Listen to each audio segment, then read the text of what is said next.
자, 문제 한 문제 풀어보시죠. 네. 425페이지 문제. 425페이지 9번 문제죠. 9번. 금융시장에 관한 설명으로 옳지 않은 것은 425페이지. 자, 1번 직접 금융거래 수단에는 주식과 채권 등이 있다. 맞죠? 2번 만기 1년 이상의 채권이나 만기가 없는 주식이 거래된 시장은 자본시장이다. 맞죠? 딜러, 브로커 등이 거래를 중개하는 점도시장은 장외시장으로 분류된다. 맞고 4번 틀렸죠? 프리보드는 채무증서시장이 아니라 주식시장이죠? 주식시장. 그래서 프리보드는 제3시장이라고 했다. 그래서 거래소 시장 있고 두 번째로는 코스닥 시장, 네, 프리보드 있으니까 답은 3번이다. 됐죠? 다음 주 할 때는 좀 문제를 많이 풀게요. 그때는 우리 교재 알고 있는 거 따로 문제 들고 와서 좀 풀 테니까요.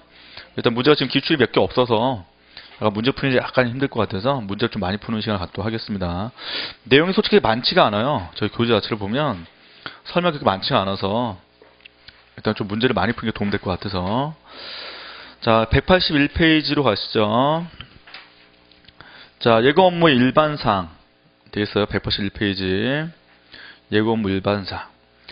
자, 1번 예금계약 되어 있고 제1절 예금거래 성질 되어 있고요. 예금계약의 법적 성질 되어 있죠. 보통 이제 법이기 때문에 보통 대부분의 법 내용은 민법에 나오는 용어들이 많아요. 민법 내용들. 그래서 보통 이제 그 공인중개사 공부하셨던 분들은 약간 편할 수 있고요. 처음 공부하신 분들은 법률 용어 때문에 좀 헷갈릴 수 있을 거예요. 일단 용어로 좀 정리하시면 좋겠다. 자, 예금계약의 법적 성질 첫 번째 소비 임치 계약이래요. 소비 임치 계약.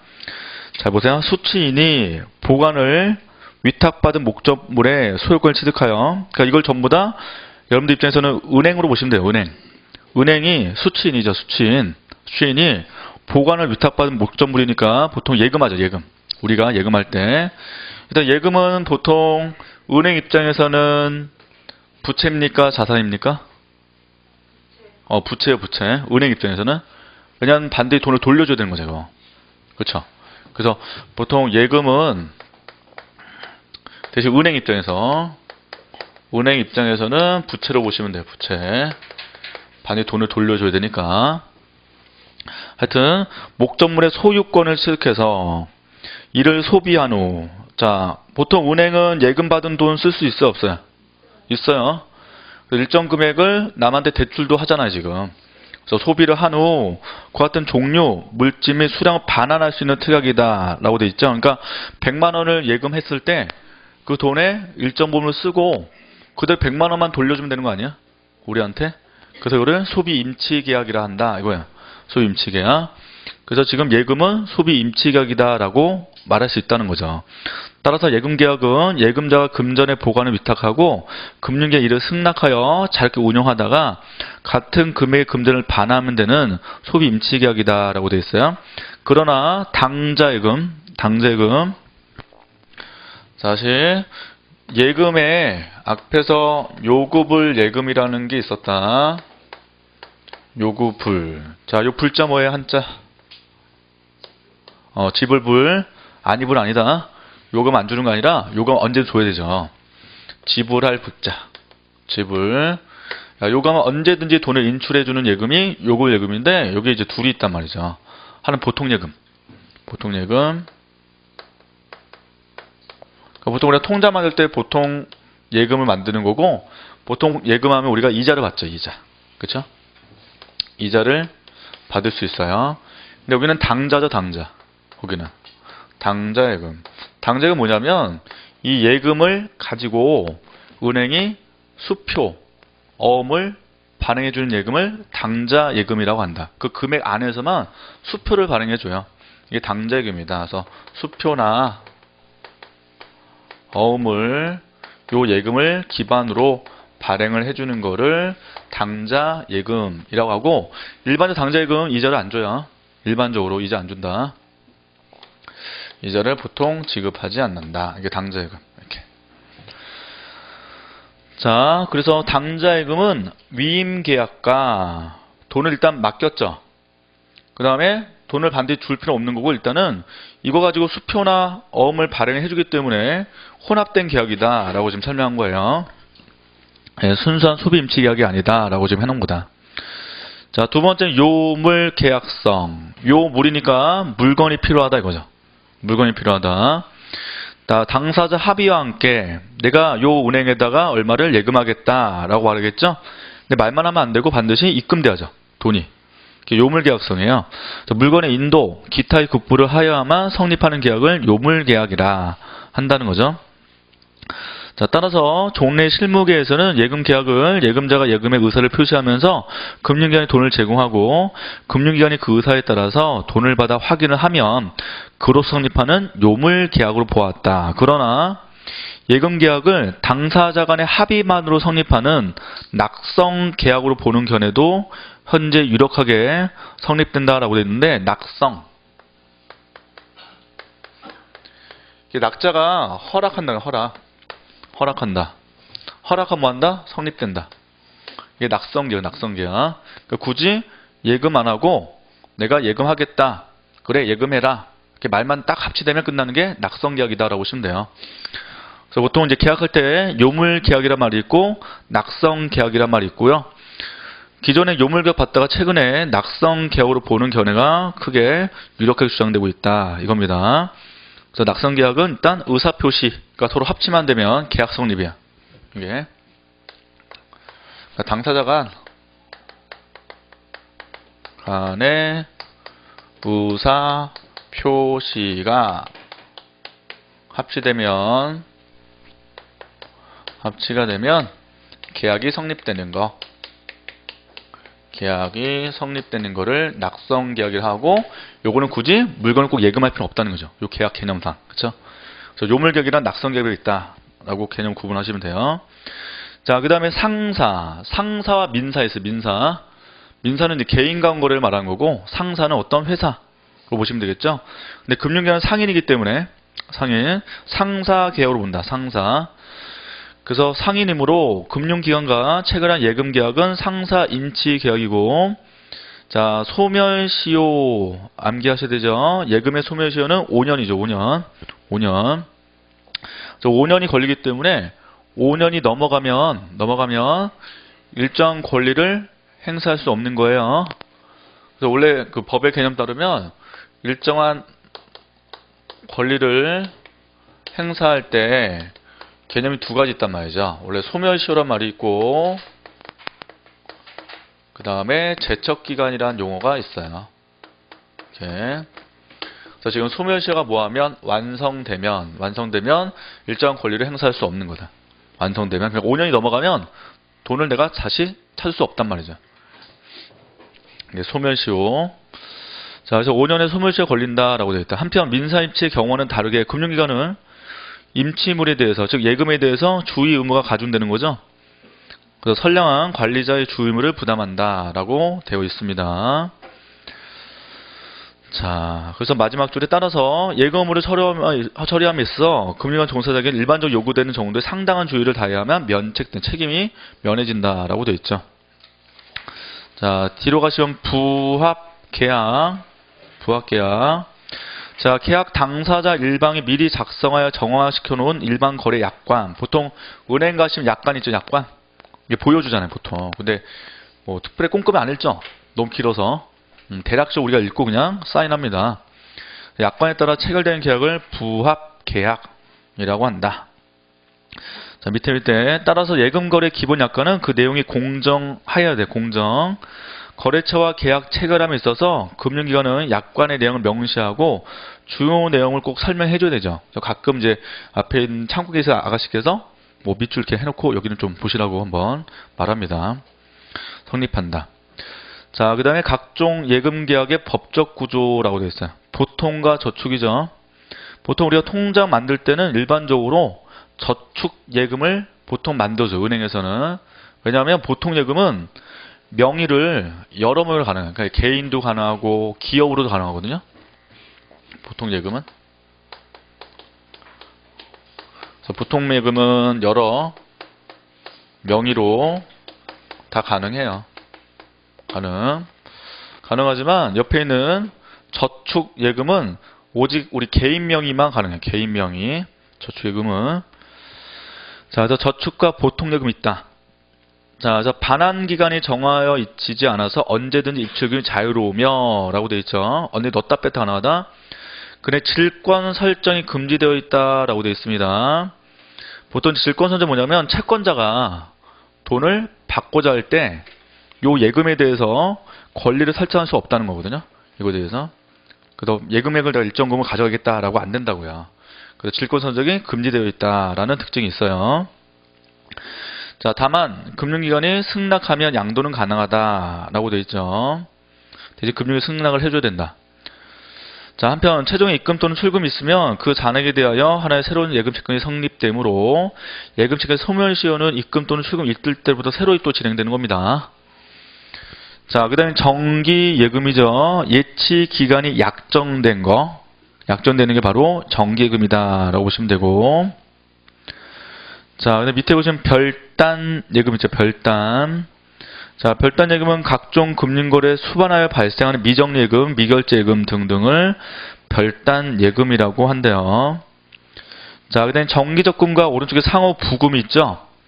자, 정기적금은 월부금을 정해진 회차에 따라서 납입해야 된다. 그러니까 회차 몇 회, 뭐 10번 입금하겠다. 그래서 금액도 한정되어 있고 회차도 한정되는 게 정기적금이고요. 반면 오른쪽에는 상호 부금은 읽어보시면 일정 기간을 정하여 부금을 납입하게 하고 기간의 중도 또는 만료 시에는 일정 금전을 국부할 것을 내용으로 하는 약정이다 라고 되어 있는데 앞에 정기적금과 차이점 뭐냐? 입금 횟수가 정해져 있지 않고 입금액도 정해져 있지 않은 게 바로 상호 부금이에요. 아시겠죠? 적금은 입금 회차하고 금액이 정해져 있다면 오로지 상호 부금은 그게 정해져 있지 않다고요. 그러니까 아무 때나 입금할 수도 있고 금액도 마음대로 입금할 수 있다. 이게 상호 부금이다. 그런 차이를 보시면 돼요. 자, 그래서 약정으로서 부금자 또는 가입자는 부금을 납입 의무를 부담하고 금융권은 중도 또는 만기 시에 일정 급부를 하여야 하는 쌍무 서로 간의 계약의 성질을 지닌 것으로 보여야 된다라고 되어 있습니다. 자, 그다음 당자 예금 아까 했죠. 당자 예금. 자, 밑에 줄 따라서 당자 거래 계약이 있어서 무엇보다 중요한 것은 지급 사무에 관하여 위임받은 금융기관은 당자 수표, 아까 수표 발행한다. 수표. 지급 시 선량 관리자의 주의무를 다해야 한다는 데 있다라고 되어 있습니다. 왜냐하면 수표를 함부로 발행하면 큰일 나죠. 근데 이제 금융이 그걸 발행하니까 약간 주의할 의무가 있다라고 되어 있습니다. 자, 됐고. 네. 네.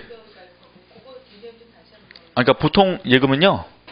그러니까 내 개인 이름으로 할 수도 있고요. 그냥 기업명으로도 가능해요. 이게 회사 이름으로. 근데 지금 말한 정기예금 있죠?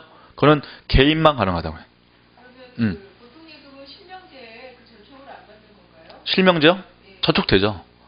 왜냐하면 이제 기업명 할 때도 당연히 위임받은 사람이 해야 되니까 위임장 들고 와서 어디 회사 이름으로 당연히 만든 거니까 다 적용되는 거예요. 이것도 실명제는. 단체명 같은 거? 그쵸, 가능하죠. 단체명 가능해요. 그것도. 예. 자, 그 차이만 좀 보시면 돼요. 자, 그 다음 오른쪽 가시면 예금 계약의 성립이라고 되어 있죠. 자, 첫 번째 현금에 의한 입금이다. 여러분들이 창구 가서 입금하셨죠? 그러니까 창구 입금의 경우라고 되어 있는 거예요. 자, 예금 계약의 요물 소비 임치 계약을 보는 견해에 따르면 아까 분명히 이제 돈을 입금해야 계약이 성립된다고 그랬죠. 예금의사 합치와 요물세 총력이 있으면 내가 입금하겠다는 의사 표시하고 반대 입금이 돼야 되겠죠. 있으면 예금 계약이 성립한다라고 본다라고 되어 있고 대신 예금의사 합치란 막연히 예금한다는 합의만 하면 안 되고 종류, 이율, 기간이 명시적으로 합치가 돼야 된다. 그래서 어느 상품에 가입해야 정확히 얘기되는 거죠. 그게 창구 입금의 경우다 라고 보시면 되겠다. 자, 그 다음에 마지막 단락에는 낙성계약서 있죠. 밑에 세 번째도 반드시 입금 자원에 입금이 있어야 하는 것이 아니라는 낙성계약서를 의하면 위와 같은 예금의 성립 시기 문제를 예금 반환 청구권의 성립 시기 문제로 다루게 된다는 점에서 유의해야 된다라고 되어 있습니다. 자, 뒤로 가시고 점해수금 알다시피 가끔 시장 상인들한테 돈 받는 경우 있죠. 왔다 갔다 하면서 일반 개인이 와서 점해수금. 자, 금융기관 간의 예금 유치 경제 격화됨에 따라서 점의 수금도 왕성해지고 있다라고 되어 있어요. 자, 원칙적으로 예금 수령 권한 갖고 있는 금융기관 종사자라 할지라도 권한은 영업장 내에서 권한이지 영업장 외에서는 권한이 미친 것은 아니지만 그러나 어떤 위임권이 있으면 가능한 거다. 자, 따라서 점의 수금의 경우에는 수금 직원이 영업점으로 반드시 돌아와서 수납 직원에게 금전을 넘겨주고 이를 확인할 때 예금 계약이 성립하는 것으로 보아야 된다라고 되어 있죠. 그러니까 그 영업점 직원한테 그냥 돈 주는 거로 끝나면 안 되고 그분이 반드시 은행 가서 그 돈을 다시 입금해야 계약이 성립된다. 그 얘기를 하는 겁니다. 자, 그러나 영업점 위에서 예금을 수령할 수 있는 대리권을 가진 자 등은 금전을 수령하고 이를 확인할 때는 즉시 예금 계약이 성립하는 것으로 보아야 된다라고 되어 있습니다. 자, 그다음 ATM기가 아시죠? 현금 자동 인출기. 거기에 당연히 입금되면 계약 성립된다라고 지금 설명하는 거예요. 자, 그 다음에 밑에 증권류에 의한 입금 돼 있고 타점권 있죠. 타점권, 오른쪽 자점권 있고 다른 거 입금할 때는 그게 부도 처리될 수 있는 거예요. 부도 처리 될 수가 있기 때문에 이것도 지금 썰이 둘로 구분돼요. 자, 세 번째 줄에 보면 추심 위임설이 있고 양도설이 있다. 추심은 돈을 받아는 게 추심이죠. 추심. 그 타점권이 입금된 다음에 그게 부도처리 나버리면 돈 받기 되게 애매해지잖아요. 그게 추심 위임설이다. 그래서 타점권이 미결제 통보와 부도 실물이 반환되지 않는 것을 정지 조건으로 하여 예금 계약이 성립된다고 보는 경우가 있다. 그러니까 반드시 이제 돈을 주겠다 이거죠. 타점권의 입금과 동시에 예금 계약이 성립하고 다만 그 타점권이 부도 반환되는 경우에는 소급해서 예금 계약이 해제되는 것으로 보는 견해가 양도설이다라고 되어 있어요. 자, 그냥 가볍게 보시고 중요하지 않으니까.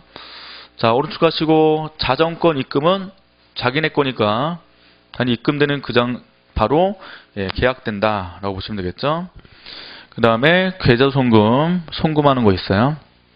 그냥 보시면 되고. 자, 그 다음에 제3절 예금거래 약관이 있습니다. 약관. 자, 약관 1번이 있고요. 그냥 1번만 주시고는. 자, 뒤로 가시고. 자, 약관의 계약 편입 요건이 있다. 1번 밑줄. 자, 약관을 계약의 내용으로 하기로 하는 합의가 있어야 돼요. 합의. 자, 두 번째 밑줄. 약관의 내용을 명시해야 돼. 명시하여야 된다. 명시. 자, 세 번째 설명. 중요 내용은 반드시 설명해 줘야 되겠죠. 중요 내용. 그래서 중요 내용의 기준이 있죠.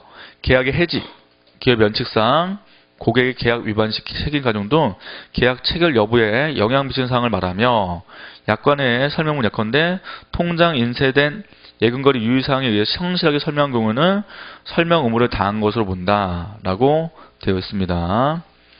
자, 네 번째 요구했을 때는 밑줄 약관 사본을 교부하여야 합니다. 그렇죠?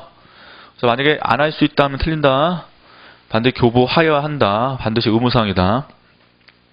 다섯 번째 공정해야 돼. 공정해야 된다.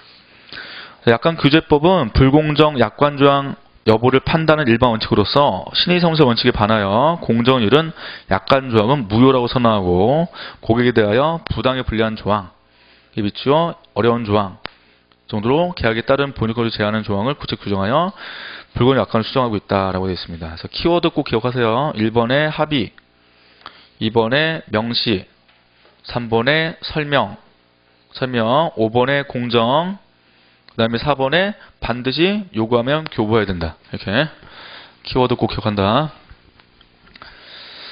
자, 그 다음에 약간의 해석 원칙 있죠. 이것도 시험 문제 나왔죠. 별표 치고 해석 원칙. 자, 1번 주관적이지 않죠. 객관적이어야 돼. 객관적. 그 다음에 통일적이어야 된다. 자, 해석자의 주관에 의할 것이 아니라 객관적 합리성에 입각하여 해석되어야 되며 시간, 장소, 거래 상대방에 따라 달리 해석되면 안 된다는 원칙이다. 그래서 가끔 시험 문제 나올 때 그 안에 있는 내용을 설명하고 이거는 왜냐면 객관적 통일적 해석의 원칙에 대한 내용이다. 이렇게 붙는단 말이죠. 그래서 그 지문하고 제목하고 잘 연결해서 기억을 해두셔야 돼요. 이거 시험 포인트는. 자, 두 번째는 작성 불이익의 원칙이죠.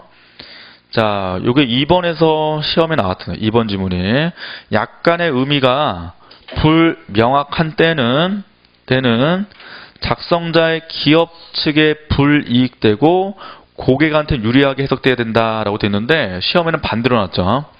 불명확한 때는 작성자의 기업 측에 유리하게 되고 고객한테 불이익된다 이렇게 나왔다. 시험 문제 아니죠? 일단 고객 우선이죠. 고객 우선. 고객의 이익이 우선돼야 된다라고 꼭 기억하셔야 되고 3번도 알아두셔야 중요한 지문. 개별 약정 우선의 원칙이다. 개별이 먼저예요. 기업과 고객이 약관에서 정하고 있는 사항에 대하여 오른쪽 명시 또는 묵시적으로 약관 내용에 다르게 합의한 사항이 있는 경우에는 당의 합의사항을 약관에 우선하여 적용해야 됩니다. 그러니까 개별 약정이 우선이라고. 개별. 일반 약정보다 개별이 우선이다 라고 기억하셔야 돼요. 가끔 시험 문제 일반이 우선이다 라면 틀려요. 개별, 특수조정이 더 중요하다. 그 예를 꼭 기억을 해두시면 좋겠어요. 자, 오른쪽 예금, 거래, 약관 내용이 있고 자, 중간에 보시면 하나, 둘, 셋, 넷, 다섯, 여섯 번째 줄 이와 같이 계약 당사자의 일방이 미리 작성하여 정형화시켜 놓은 계약 조항을 일반 거래 약관이라고 부른대요. 보통 은행 가시면 앞에 참고 언니가 그냥 약관 써 있는 거 이렇게 보여주잖아요. 그게 바로 일반 거래 약관이라고 한다. 자, 이러한 일반 거래 약관에 따라 체결되는 계약을 부합 계약, 아까 부합 계약 했죠. 이라고 부른다. 그래서 금융간 예금 계약은 대부분의 부합 계약 형식을 가지고 있다라고 되어 있습니다. 자, 그래서 3-1 체계는 다음과 같다.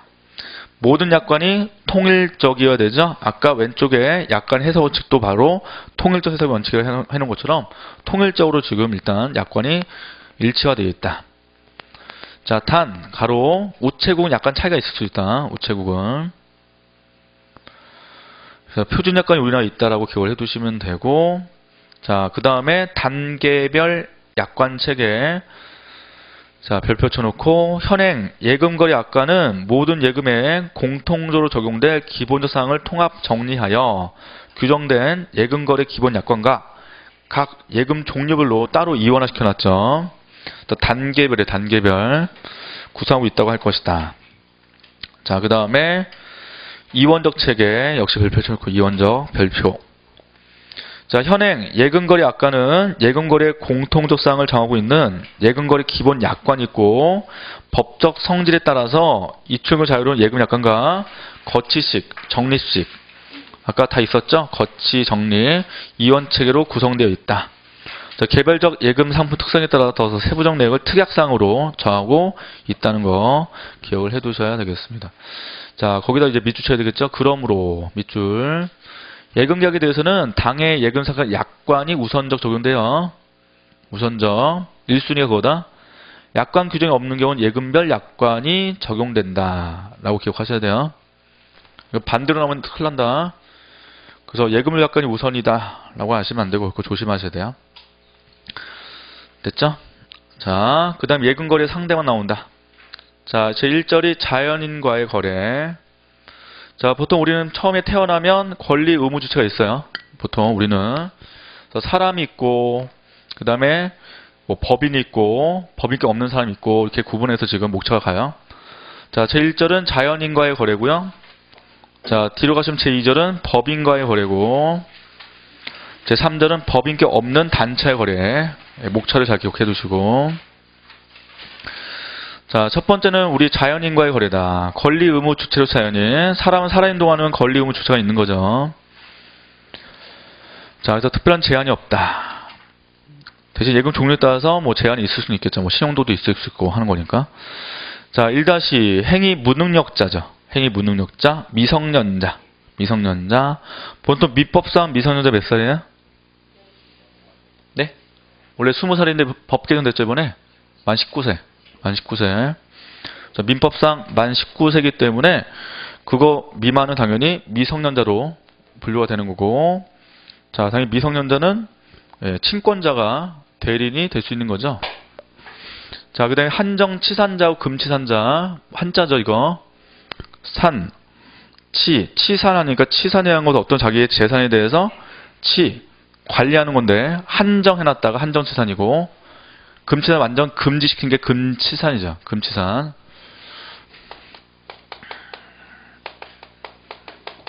그래서 한정치산사는 심신이 어떤 상태예요? 예, 미약한 거, 박약한 거, 박약하다. 그 다음에 금치산자는 심신이 뭐하다? 상실. 아이고. 상실이 되죠. 이렇게. 그러니까 박연이 알다시피 정신 오락가락 하는 오락가락. 비 올 때는 정신 나갔다가 날이 밝아지면 다시 돌아오고, 이건 완전히 나간 거고. 그렇죠? 예, 그래서 이거는 한정치산 시키고, 이건 금치산이죠. 예. 현재 이제 법제도 바뀌어서 알다시피 후견인 제도가 지금 도입됐죠? 후견인 제도가 도입됐다. 그래서 한정치산, 금치산 반드시 후견인을 줘야 된다. 후견인. 자, 그래서 한정치산사, 금치산사가 있다라고 되어 있어요.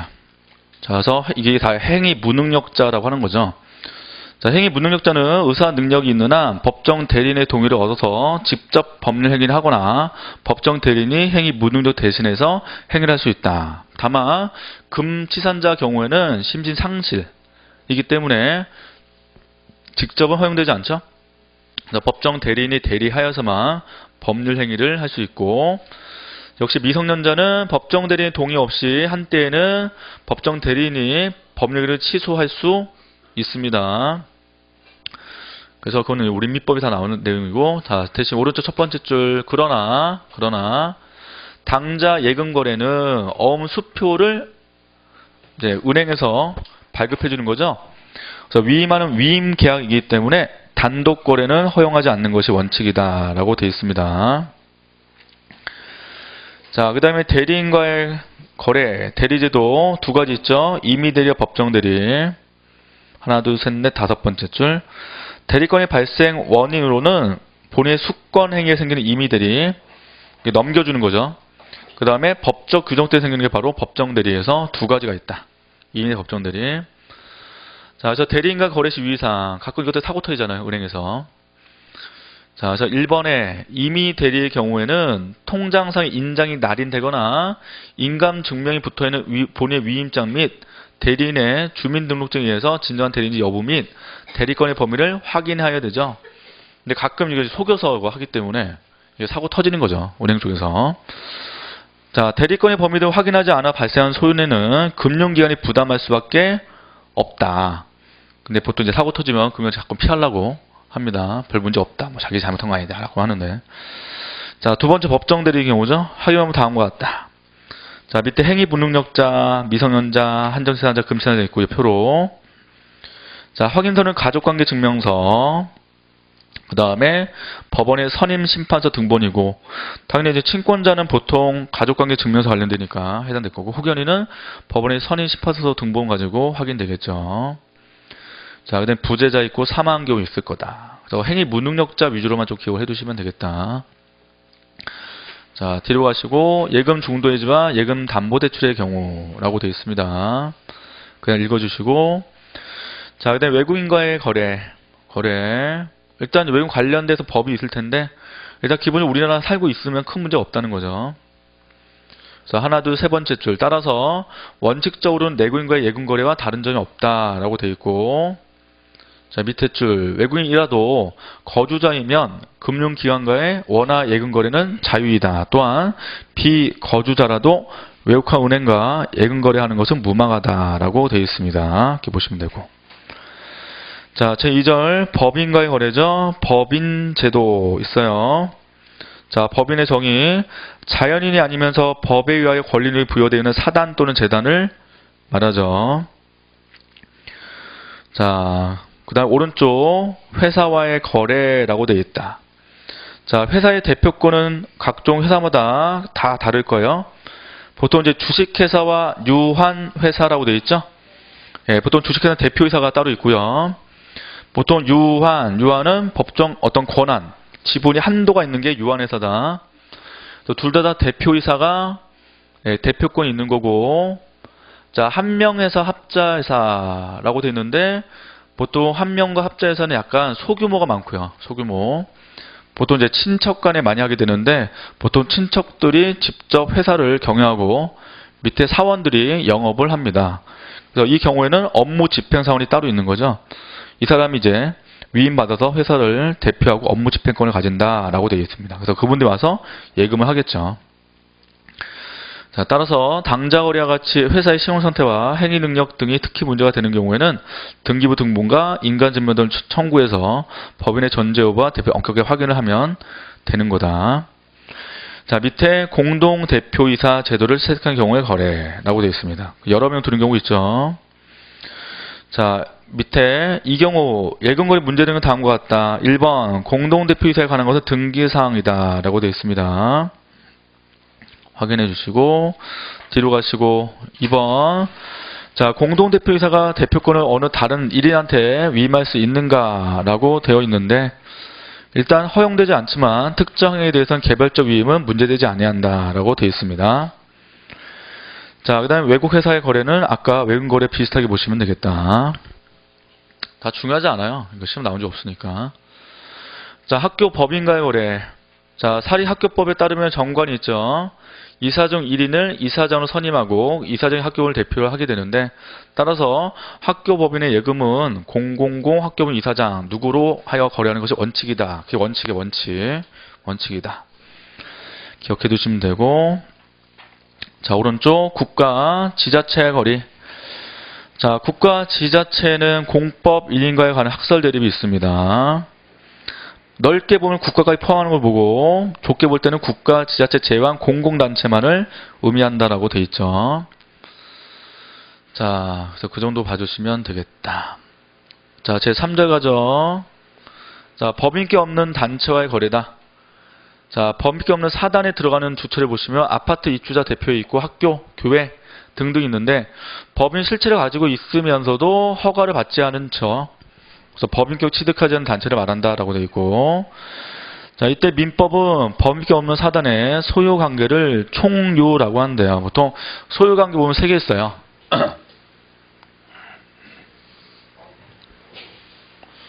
소유관계를 보시면 보통 이제 공유가 있고 향유가 있고 총유라고 개념을 구분합니다. 민법에서. 자, 그럼 총유에 총유. 자, 총유인데 총이니까 공향 같이 가는 거기 때문에 그냥 소유가 아니라 다 공동 소유 관계죠. 그러니까 누가 가져가야 되냐 이거를 말하는 겁니다. 자, 이거는 총유에 총유. 자, 총유는 사단이 같이 이 집합체로서 물건을 소유하기 때문에 이거를 사단 총의 결의로 가능하다는 거다. 총유는 사단의 소유를 보기 때문에 로 인식해서 이때는 사단의 결의로 물건을 소유하게 된다 이거야. 물건을 소유한다. 이게 총유라고 보통 말합니다. 총유. 자, 그렇게 보시면 되고, 자, 저 밑에 법인격 없는 사단과 거래 시 부가치법에 의한 고유 번호를 부여받은 경우에는 대표자 예금 거래하면 되고, 이와 같이 개설된 예금은 대표자 개인의 예금이 아니라 법인격 사단의 총유적으로 구속된다고 되어 있죠. 그래서 사단의 어떤 결의로서 이거를 처분할 수 있는 거예요. 독자로 할 수 없다. 총유이기 때문에.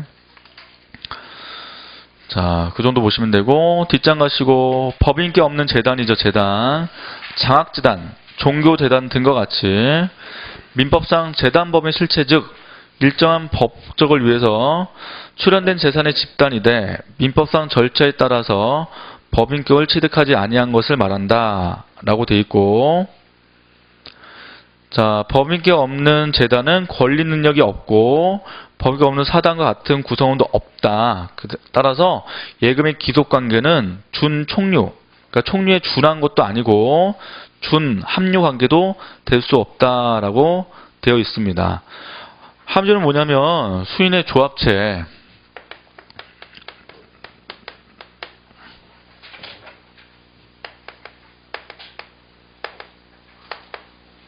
보통 이제 수인의 조합체로서 물건을 소유하는 때만, 물건 소유 시만 향유로 봐요. 소유할 때만 향유로 본다. 이게 향유라고 보시면 돼요. 향유. 향유 이렇게 보시면 되고, 자, 그다음 밑에 조합 나오죠. 조합. 2인 이상의 특정인이 서로 출자의 공동사업을 영위할 것을 목적으로 하는 결합된 수를 조합이라고 합니다. 조합. 자, 됐죠? 그래서 어떤 식으로 거래되는지 보시면 되고, 여기 별로 안 중요하니까 이쪽은 특별히 이렇게 안 보셔도 되고요. 아까 말씀드린 좀 특정한 자연인과의 거래 정도에서 몇 가지만 좀 체크를 해두시면 되겠다. 자, 예금 지급은 나중에 좀 보고요. 200페이지 먼저 갈게요. 금융상품 볼게요. 금융상품. 자, 금융상품의 종류 되게 중요하고요. 일단 여기서 이제 제일 중요한 게 뭐냐면 예금자 보호법에 의해서 보호되는지 안 되는지가 1순위예요. 시험에서. 자, 그것을 보셔야 되고, 일단 큰 목적 보시고 1번 입출금이 자유로운 상품이죠. 자유롭다. 자, 지금 제목 보시면 다 예금 이게 들어가기 때문에 예금자 보호가 되는 게 기본적 내용일 거다. 그래서 뒷장 가시면 가계 당자 예금이니까 역시 예금자 보호법. 그 다음에 시장금리부 수출 입출구시 예금. 아까 제가 MMDA 했죠. 역시 예금자 보호되고, 오른쪽 가시면 단기금융상 펀드 MF 예금자 보호 안 된다고 제가 강조했다. 그래서 뒷장 가시면 204페이지에 비보라고 되어 있어요. 비보. 그 다음에 어음관리 계좌 CMA죠. CMA. 보통 CMA 어디서 발행해요? 증권사에서 보통 하는데, 이 CMA는 조심할 게 예금자 보호가 되는 게 있고 보호가 되지 않는 게 있어요. 밑에 있는 거 비보호 되어 있잖아요. 근데 예외는 뭐냐? CMA가 증권사가 아니라 종금사에서 발행한 거예요. 종금사. 이렇게. 그래서 증권사 CMA는 예금자 보호가 안 돼요. 보호가 되지 않지만 종금사 발행은 예금자 보호가 된다라고 보시면 되겠다. 보호가 된다. 이거 두 개를 조심하시면 된다. CMA는.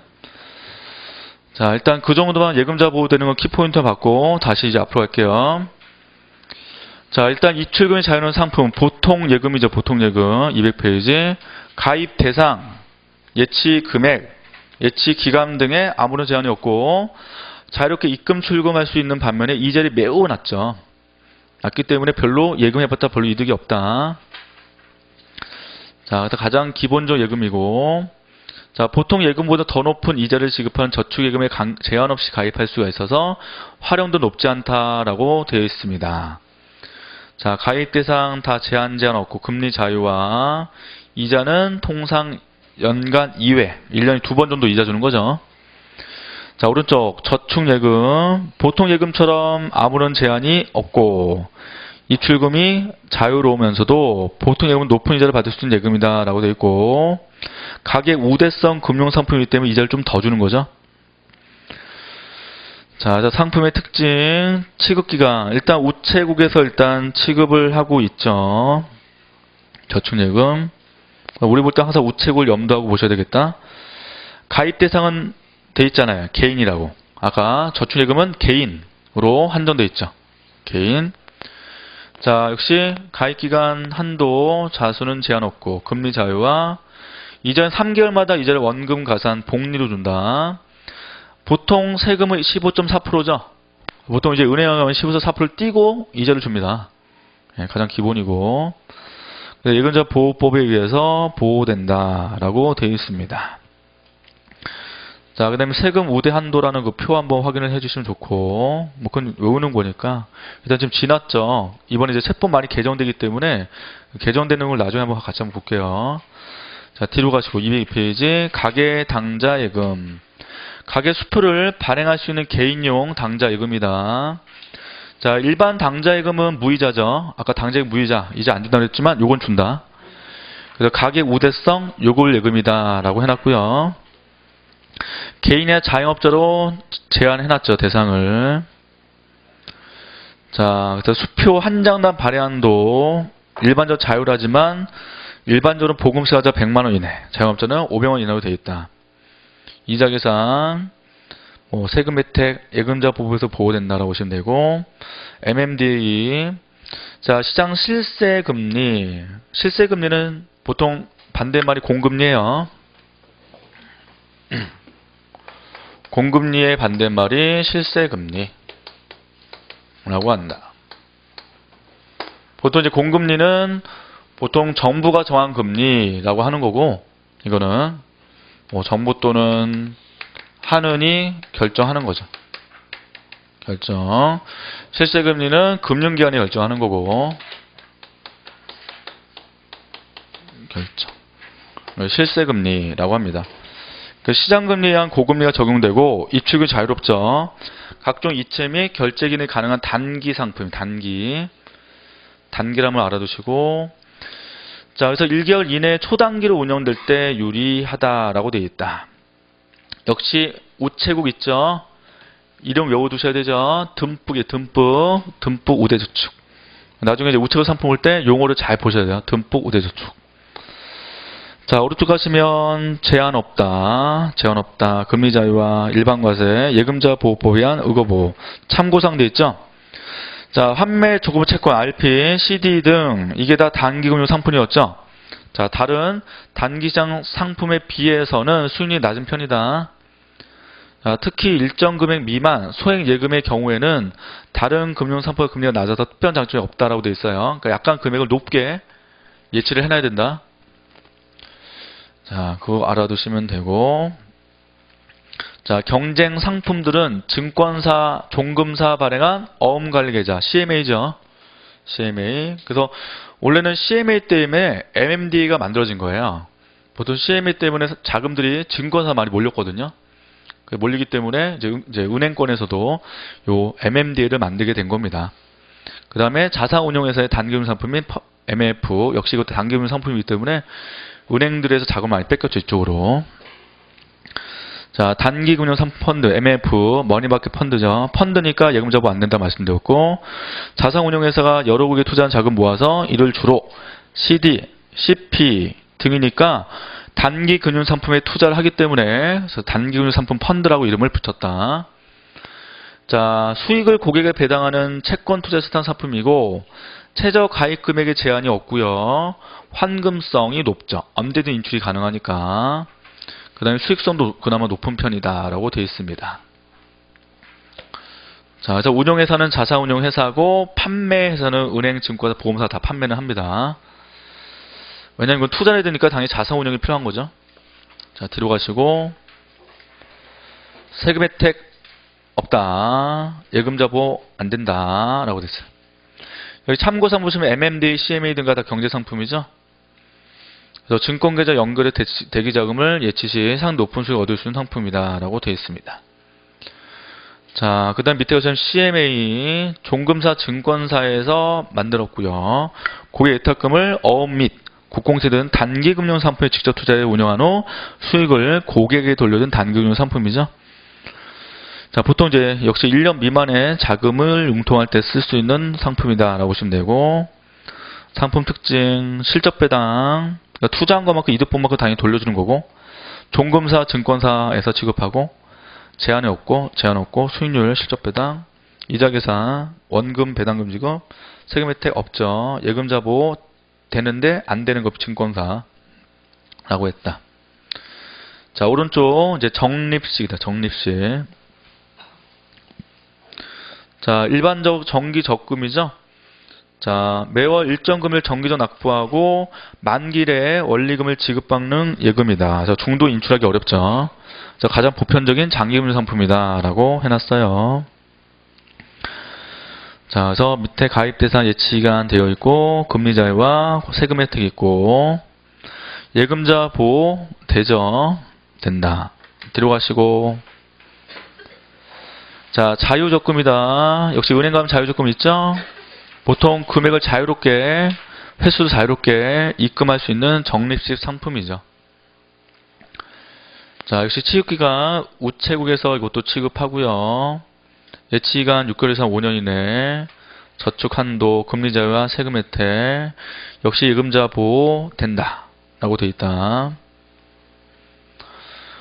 자, 오른쪽 갈게요. 거치식이죠. 거치식. 한 번에 큰 돈을 입금해 둔다라고 했습니다. 정기예금, 계약 시 저축기간과 금리를 미리 정하여 일정 금액을 예치해 놓는 거죠. 장기 저축성 예금이다. 그 다음에 기간이 길수록 높은 확정 이자가 보장되기 때문에 여유자금을 장기간 안정적 운용하기에 좋은 금융상품이고, 목돈 맡겨놓고 이자로 사용할 수 있는 저가형 상품이다 라고 하기 때문에 거치식이다 라고 말씀드렸죠. 역시 우체국도 취급하고, 자, 그 다음에 금리 자유 되어 있고, 이자 계산 있고, 세금 혜택, 예금자 보호 역시 되죠. 자, 정기 예탁금 되어 있습니다. 자, 은행의 정기예금과 유사한 상품으로 상호금융 등에서 취급한 상품이죠. 그쪽에서, 은행은 아니고. 자, 그래서 뒤로 가시고, 취급기간 상호금융이다. 자, 그 다음에 이자 계산, 금리, 세금 혜택 있고, 예금자 보호 역시 되죠. 자, 그 다음에 실세금리 연동형 정기예금. 실세금리가 자주 바뀔 수 있으니까 확정금리가 아니죠. 자주 바뀔 수 있는 게 있고, 역시 취급기간 은행, 우체국 들어갑니다. 우체국. 자, 세금 혜택 똑같고, 역시 예금자 보호된다. 예금 들어가니까. 자, 그 다음에 ELD 알아두시고, 주가지수 연동이에요. 주가지수가 연동시켰죠? 연동. 예를 들면 우리나라에 코스피 200 있다. 코스피 200은 우리 보통 코스피 종합주가지수잖아요. 여기에 상장된 기업들이 되게 많죠. 이 중에서 200개 기업만 따로 뽑은 거예요. 200개. 그러니까 좋은 기업도 딱 모아서 만든 게 코스피 200이고, 코스피 200의 전반적 주가가 같이 올라가면 이자를 많이 주는 게 바로 요 ELD 상품이다라고 보시면 돼요. 그래서 주가지수 연동 정기예금은 원금을 안전한 자산을 운용하여 만기 시 원금은 보장되고 장래에 지급할 이자 일부 또는 전부를 주가지수에 움직일 연동한 파생상품이다라고 되어 있습니다. 자, 그래서 상품 특징이 있고, 역시 우체국도 이거를 취급하고요. 예금자 보호법에 의해서 보호되기 때문에 장점이죠. 보통 우리가 주식에 투자하면 예금자 보호가 안 되잖아요. 근데 이거는 보호된다는 특징이 있다. 그래서 코스피 200과 연계해서 이자를 주기 때문에 예금자 보호가 되는 특이한 상품이죠. 안정성도 있고. 자, 그 정도 보시면 되고, 양도성 예금자 아까 CD라고 제가 말씀드렸죠. CD. 첫 번째 밑줄 쳐놓으면 무기명이다. 무기명. 그 다음에 양도성이 가능하다. 양도성. 그 다음에 밑에 단기금융상품 기억하시고, 은행에 발행된 증서를 직접 살 수도 있고 증권회사 유통되는 양도인증서를 살 수도 있다라고 되어 있어요. 자, 뒤로 가시면 상품 특징 무기명 양도 가능, 할인식 발행, 확정금리 발행이다. 은행, 종금사 증권에서 전부 다 발행하고, 예치기간 90일이 일반적이다 라고 했기 때문에 아까 말씀드린 것처럼 보통 3달짜리 금리라고 말씀드렸어요. 자, 수익률, 실세금 연동형 금리, 이자계산 할인식 돼 있죠. 세금 혜택 없고, 예금자 비보호죠. CD는 비보호 안 됩니다. 요거 시험 문제 나왔죠? 예금자 보호되는 걸로 했다. 안 된다. CD 안 돼요. 자, 참고사항. 중도해지 불가능한 만기 전 현금화가 살 경우는 유통시에 매각할 수는 있죠. RP. 자, 금융기관이 보유하고 있는 국공채 채권을 고객이 매입을 하며 일정 기간이 지난 뒤 이자를 가산하여 다시 모아하겠다는 조건, 매입을 하겠다는 아까 조건이었죠. RP. 조건으로 운용된 단기금융 상품이다 라고 되어 있습니다. 자, 상품 특징, 실세금 연동형, 가입된 개인법인, 우체국도 이거 하고, 자, 그 다음에 수익률 세금 혜택 있고, 오른쪽 가시면 예금자 비보호죠. RP. 안 된다. 대신 예금자 보호 대상은 아니지만 우량채권 대상으로 투자함으로 안정성이 높다라고 되어 있습니다. 자, 4번 특수 목적부 상품이니까 어떤 목적이 있다는 거죠. 그래서 장기 주택 마련 저축이 있다. 자, 무주택자나 또는 소유주택을 소유한 서민의 주택 마련을 돕기 위해서 자유 적립시를 만든 장기금융 상품이죠. 일정 요건을 갖추면 세금을 부과 안 하죠. 비과세 혜택이 주어지는 특별 우대 상품이다 라고 되어 있고, 전 금융기관에서 취급을 하고 있고, 가입 대상을 잘 보시면 만 18세 이상의 무주택세대 세대주로서 가입 당시 주택 기준시가 3억 원 이하, 구민주택을 한 채만 소유한 세대주만 가입이 가능하다는 거 꼭 기억해 두셔야 되고, 자, 계약기간은 7년 이상이고, 비과세, 그 다음에 소득공제 있고, 예금자 보호법에 의해서 보호된다는 거 알아두시면 되겠죠? 그래서 비과세 하기 때문에 실제로 얻는 수익률이 더 높다라고 지금 되어 있습니다. 자, 뒤로 가시고, 주택 청약, 종합저축 돼 있죠? 청약 상품. 자, 이거 가장 요 최근에 들어온 상품이죠? 자, 매월 약정일에 일정 일체 나비를 하면 구민주택 등 공공주택 청약이 가능한 청약 저축의 성격을 기본으로 하면서 지역별 예치금 이상의 금액이 납입되면 민영도 가능하다. 민영도. 그래서 종합저축이에요. 그래서 공공과 민영 모두 가능한 상품이죠. 자, 역시 가입 대상 제한이 없고 취득기간 신한기업, 우리하나, 농협 있고 우체국에서는 없죠.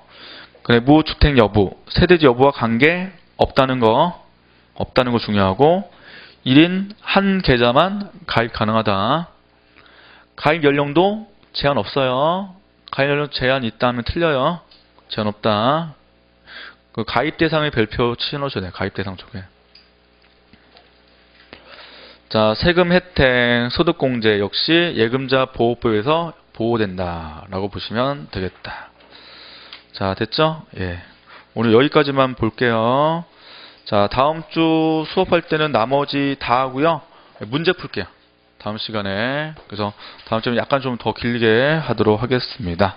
자, 수고 많이 하셨고 오늘 봤던 거 다시 한번 용어 위주로 한번 정리해 주시고요. 일단 다음 주 할 때 우리 문제 위주로 좀 많이 풀도록 하겠습니다. 다음 주 금요일이죠? 그걸 아침 9시에 뵙도록 할게요. 예, 수고하셨습니다.